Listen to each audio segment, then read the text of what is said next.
हमारा देश जैसे जैसे आगे बढ़ रहा है वैसे वैसे यहाँ के लोग अपनी परंपराओं को भूलते चले जा रहे हैं। बात करें अन्य देशों की जो कि भारत की तरह बनना चाहते हैं, पर भारत के लोग धीरे धीरे अपनी परंपराओं को भूलते चले जा रहे हैं।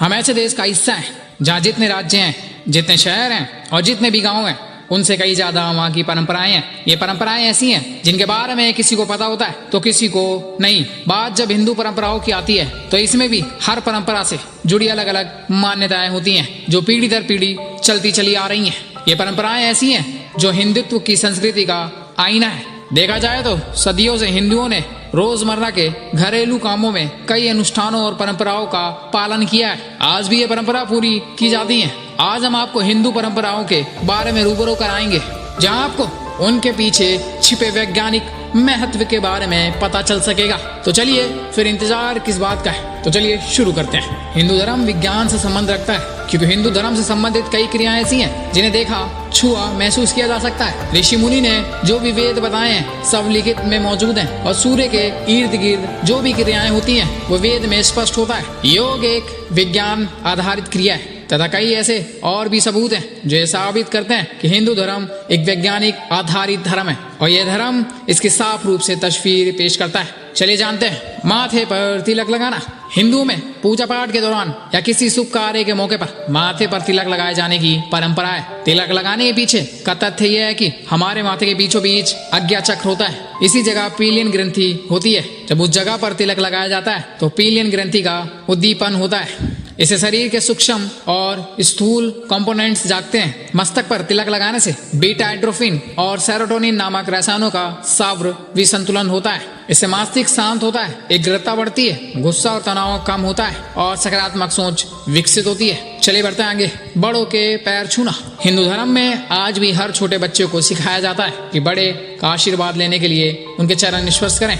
विज्ञान में भी माना जाता है कि पैर छूने से दिमाग से निकलने वाली सकारात्मक एनर्जी हाथों और सामने वालों के पैरों से होते हुए एक चक्र को पूरा कर लेती है। इससे नकारात्मकता दूर होती है, अहंकार मिटता है और मनोवैज्ञानिक रूप से प्रेम समर्पण का भाव जागता है जो हमारे व्यक्तित्व को भी प्रभावशाली बनाता है। जमीन पर बैठकर खाना खाना। आज दुनिया भर के साथ साथ भारत में भी डाइनिंग टेबल पर खाने का चलन चल रहा है, लेकिन प्राचीन भारत में लोग जमीन पर तसल्ली से बैठकर ही खाना खाया करते थे। हालांकि आज भी भारत के अधिकतर घरों में लोग अपने परिवार के सदस्यों के साथ जमीन पर बैठकर ही खाना खाते हैं। जमीन पर पालथी लगाकर बैठकर भोजन किया जाता है। वास्तव में पालथी लगाकर बैठना एक योग क्रिया है। इससे हमारा डाइजेशन सिस्टम दुरुस्त होता है, साथ ही बैठकर भोजन करने से आपसी प्रेम बना रहता है। चलिए बढ़ते हैं आगे। शंख बजाना। पूजा में शंख बजाने की प्रथा यह देवता के आगमन और पवित्रता का सूचक है। वैज्ञानिक मानते हैं कि शंख बजाने से अनेक विकिरण और कीटाणु नष्ट हो जाते हैं। इसका जल का प्रयोग गले व हृदय के अनेक दोषों को दूर करता है और हिंदू धर्म में शंख बजाया जाता है। उत्तर दिशा में सोना वर्जित। जी हाँ दोस्तों, हिंदू धर्म में प्राचीन काल में उत्तर दिशा की तरफ सोना वर्जित माना जाता है। वैज्ञानिकों के अनुसार उत्तर दिशा में विशाल मैग्नेटिक फील्ड होता है जिसके कारण इधर सर रखकर सोने से मस्तिष्क में अधिक खिंचाव होता है। ये नींद न आना जैसी समस्याएं आती हैं जो हमारे हिंदू धर्म के ग्रंथों में पहले से ही बताया गया है। पानी में सिक्के फेंकना। आपने भी कई लोगों को पानी में या नदी में सिक्के फेंकते हुए देखा होगा।